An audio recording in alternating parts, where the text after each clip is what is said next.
The Vec had been dying for 300 years and nobody cared.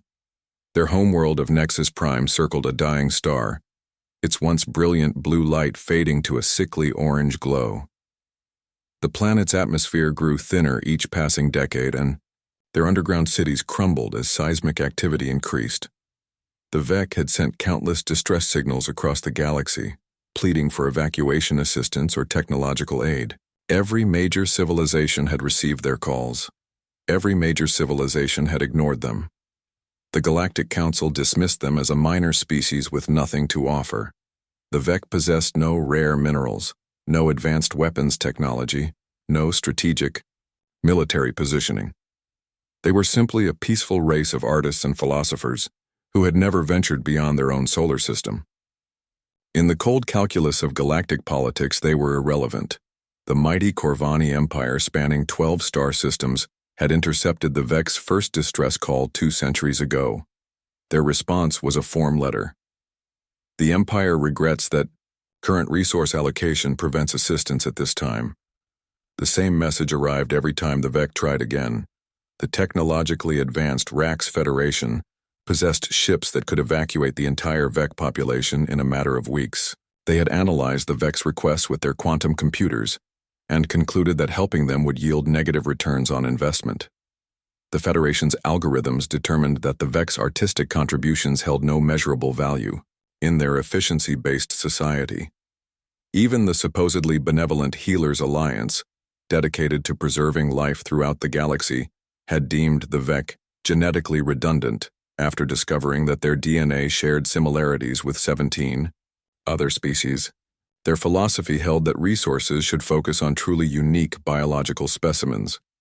Commander Jack Rivera received the Vec distress signal on a routine patrol near the galaxy's outer rim. His ship, the UES Horizon, was a modest vessel by galactic standards. Humanity had only achieved faster-than-light travel 50 years ago. The human fleet was small, poorly funded, and considered a curiosity by the established powers. "Sir, we're picking up a repeating distress signal," reported Lieutenant Kate Morrison from the communication station. "It's been broadcasting for approximately 300 years. Rivera frowned. 300 years? Why hasn't anyone responded? Chief Engineer Tom Brooks pulled up the galactic database. According to the records, 14 different civilizations have received this signal. None have responded with aid. The message itself was heartbreaking in its simplicity. A small, furry creature with large, dark eyes appeared on the screen. Its voice carried a mixture of hope and desperation that needed no translation. "We are the Vec of Nexus Prime. Our world is dying. We seek only safe passage to any habitable world where we might continue our existence. We offer what little we have, our art, our stories, our friendship. Please, if anyone receives this message, remember that we existed." The bridge fell silent. Rivera looked around at his crew, seeing his own thoughts reflected in their faces.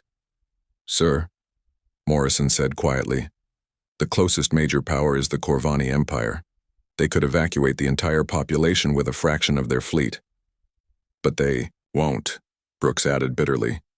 "Nobody will, because the Vec can't offer anything in return." Rivera stood up from his captain's chair. Everything about human training and protocols said to report this to Earth Command and await orders. The Horizon was a small exploration vessel, not equipped for massive rescue operations. Humanity barely had the resources to sustain their own colonies, let alone save an entire alien species. But something deeper than protocol stirred in Rivera's chest. Perhaps it was humanity's own recent memory of being the small, overlooked species struggling to find their place among the stars. Perhaps it was the simple recognition of a plea for help from someone in need. "Set course for Nexus Prime," Rivera ordered. "Maximum warp." "Sir?" Morrison looked confused. "We don't have authorization for first contact, and we certainly don't have the capacity for a full-scale evacuation." "No," Rivera agreed. "But we have something the other civilizations lack. We give a damn." The Horizon arrived at Nexus Prime to find a world on the brink of collapse. Massive storms raged across. The surface and the dying star cast everything in an eerie twilight. The Vec's underground cities were marvels of engineering and artistry, but they wouldn't survive another decade. Rivera opened communications with the planet's leaders. The Vec elder who appeared on screen, a being called Nex, nearly wept when he realized that someone had actually come. "You are the first to answer our calls," Nex said through the translation matrix. "We had begun to believe we were truly alone." "You're not alone," Rivera replied, "and we're going to get you out of here." The rescue operation took 2 years. Rivera contacted every human colony, every Earth-based organization, every ship captain he'd ever served with. The response was immediate and overwhelming. Humanity might have been the newest player in galactic politics, but they had something that impressed even the mighty empires. They showed up. Transport ships arrived from Earth. Colony worlds volunteered living space. Human engineers worked alongside Vec artists to preserve their cultural artifacts. When the Corvani Empire finally sent a representative to observe the peculiar human behavior, they found a thriving refugee processing center where humans and Vec worked side by side. The last Vec transport left Nexus Prime just as the star finally collapsed into a white dwarf. 50,000 Vec had been evacuated to 12 different human worlds, where they were welcomed not as burdens or assets, but as neighbors. The Galactic Council took notice. For the first time, a species had performed a major rescue operation based purely on compassion. The other civilizations couldn't understand it, but they couldn't ignore it either. Humanity had announced itself to the galaxy not through conquest or technology, but through the simple act of caring about someone else's survival. And in doing so, they gained something no other species possessed: the absolute loyalty and friendship of everyone they'd saved. The Vec never forgot who answered their call.